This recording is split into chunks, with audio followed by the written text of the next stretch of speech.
Brothers and sisters, I'd like to say a few words about how it is that we are at a unique point in American history. There is no doubt in my mind that a meltdown, an economic meltdown, is around the corner. Let's take a look at the economy from the viewpoint of aliveness. It's a living thing. It has a pulse, a metabolism, a circulation. It has cycles. It has rhythm. Although we are immersed in it, we can still stand back and take a look. Its smallest cell is a commodity. Its lifeblood is the circulation of commodities. This apple, this is an apple. It's also a commodity. This is a pear. It's also a commodity. This is a cell phone. It's a commodity. And wondrously enough, they exchange so many pears for a cell phone, so many cell phones for a truckload of apples. This is a remarkable thing, even though their physicality is utterly different. Yet, they circulate and exchange for one another in the great sea of commodities every day.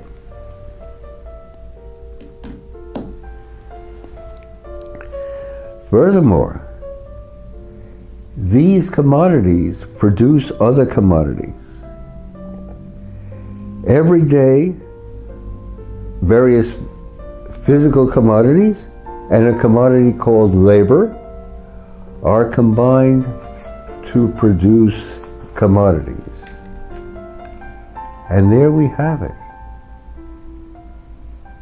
The production of commodities by means of commodities. The signature of this age. Furthermore, it does not stand still. The economy expands. It grows. It fluctuates. Money functions here as a medium of circulation. Like our body, this living entity is wondrous complex. The whole is sustained by the intentional energy of 160 Americans working every day. Like other living entities, it is subject to fevers, colds, flus, and even convulsions.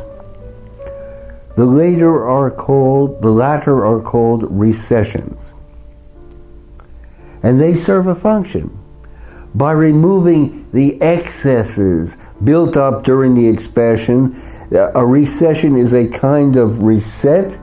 It paves the way for the next expansion.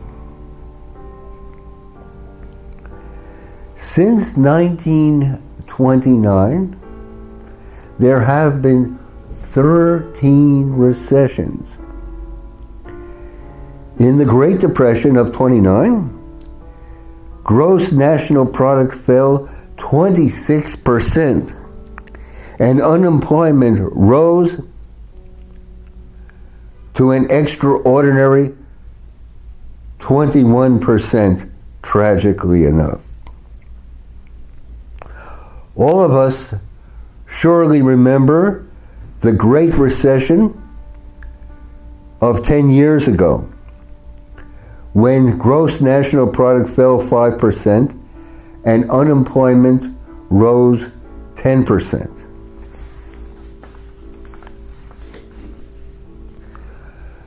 The present recession began in February of this year Gross national product is expected to decline 3.7% for the year, and unemployment to average 7.6%.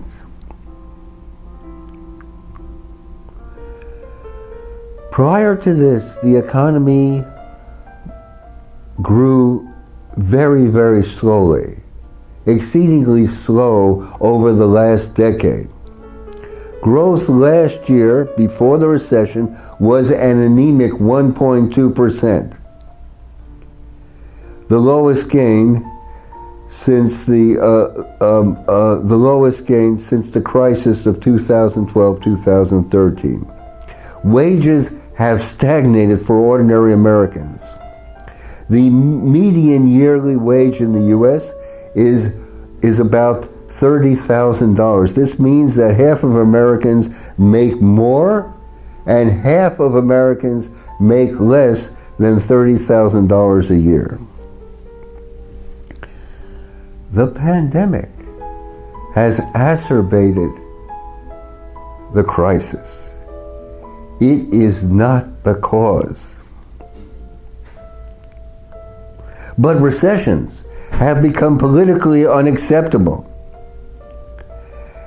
And so there has been one stimulus package after another postponing the inevitable. When it comes, it will be all the worse. Desperate to avoid a collapse, the central bank, the Federal Reserve, resorted to the printing press. It has created trillions of dollars out of thin air. It's lent this money to banks, to insurance companies, and corporations. Think of what we were saying about the scheme of reproduction. This resort to the printing press is altogether outside the normal working of the production of commodities by means of commodities. Printing press money has created an enormous stock market bubble. This has made some fabulously wealthy, whereas for the mass of people you have unemployment, uncertainty, empty stores, and people living in the streets. The top 1/10 of 1% own as much wealth as the bottom 90%. This extraordinary polarization of wealth is without precedent in American history.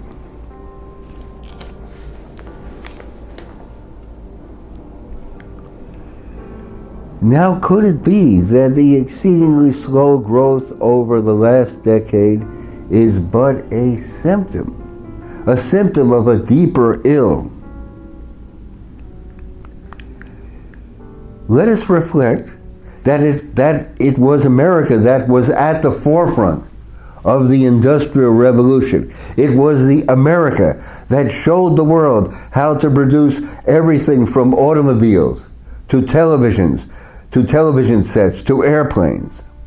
But now we are witnessing something entirely new.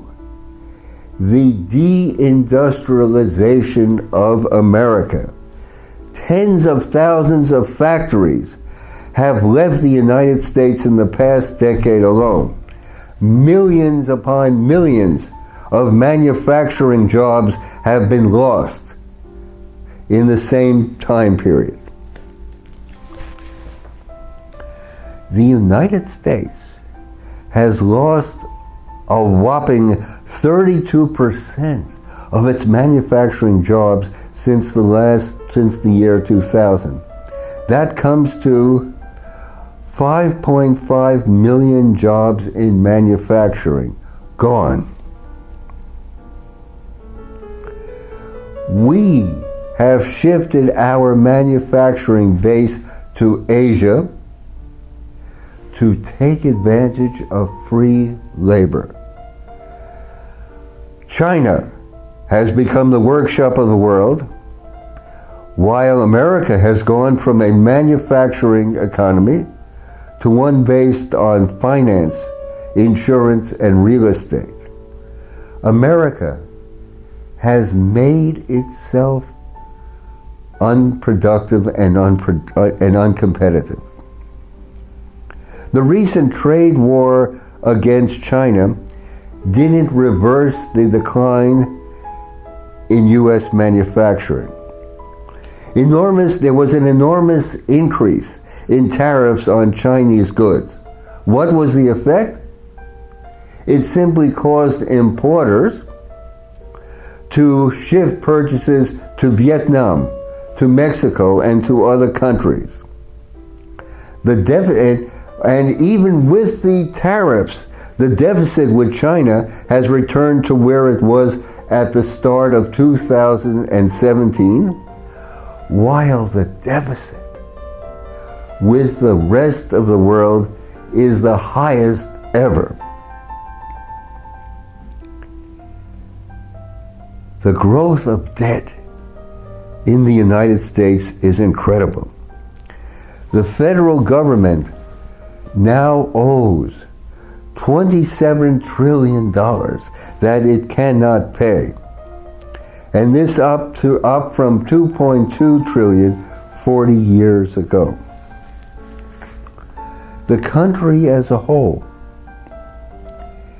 including the private sector, owes $80 trillion that it cannot pay. Prices have started to rise as a result of printing press money. Just look at the prices of organic fruits and vegetables. Inevitably, interest rates will skyrocket to reflect the depreciation of the currency.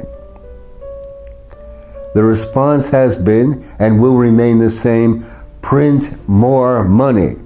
Tragically enough, 1 out of every 10 Americans is without a job. Millions of renters are behind on their payments.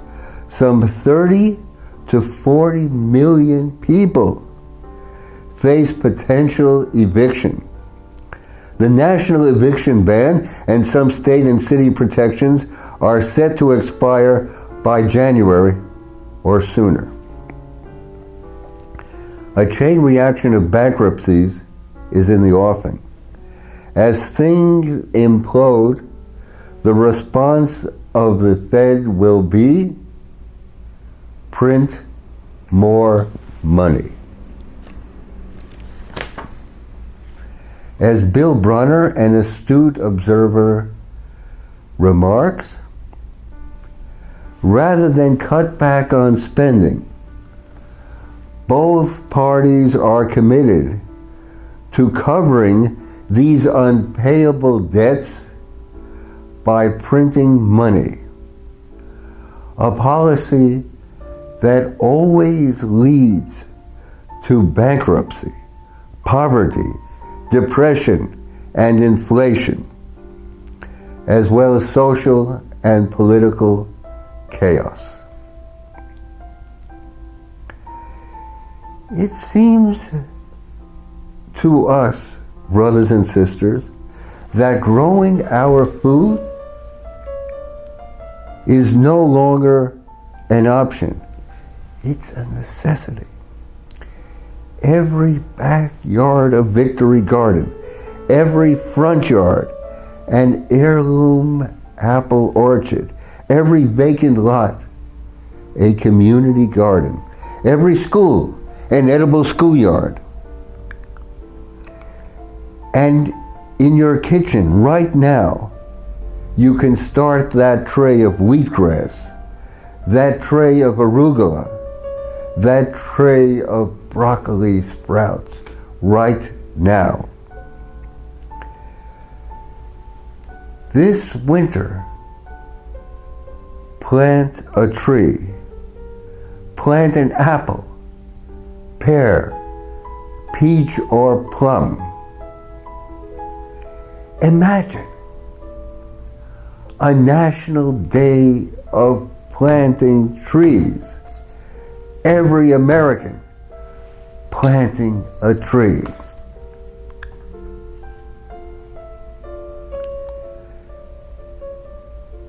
So as soon as the ground thaws